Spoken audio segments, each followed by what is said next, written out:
Imagine if Dark Souls let you trade Estus Flasks for power. Every time you cast a spell or used a weapon art, it wouldn't cost stamina or mana, but it would reduce how many times you could heal before resting at a bonfire. That's essentially what Silksong does. In Silksong, Silk is your healing resource. You spend it to bind and recover health, but it also fuels your Silk skills, powerful attacks that deal heavy damage but deplete your Silk. Every time you use them, you're making a trade-off. More damage now for less ability to heal later. Unlike Estus, Silk can be refilled by fighting enemies, but the tension remains. Every decision to spend Silk is both offensive and defensive. This system naturally creates two playstyles. The first is defensive and methodical. You treat Silk like emergency healing, rarely spending it on abilities and focusing on safety and consistency. It's similar in spirit to playing with a shield in Dark Souls, slower, more forgiving and protective. The second style is aggressive. You spend Silk constantly to deal more damage, control fights and end encounters quickly. It's closer to dropping the shield in Dark Souls, more exposed, riskier, but faster and more fluid. The danger is obvious.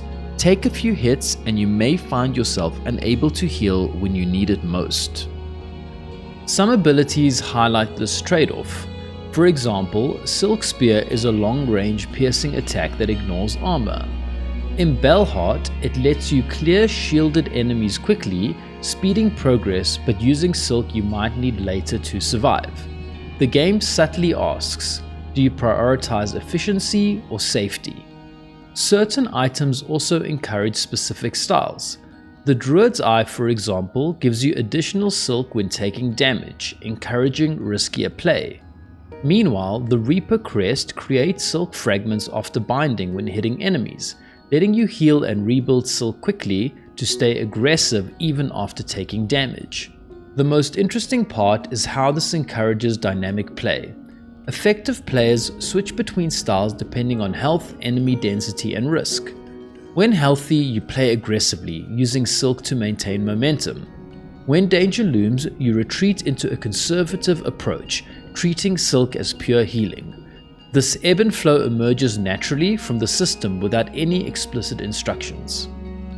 Neither style is inherently right or wrong. Like playing shielded or shieldless in Dark Souls, it's a matter of preference and risk tolerance. On a first playthrough, most players will probably stick to the defensive style. I'd encourage you experimenting with a more aggressive approach in areas you already know well. What makes Silksong remarkable is how it embeds this choice into the core resource economy. Power and survival are inseparable, and every offensive decision carries a defensive cost. Every decision in combat fundamentally asks the same question: how much power are you willing to trade for safety?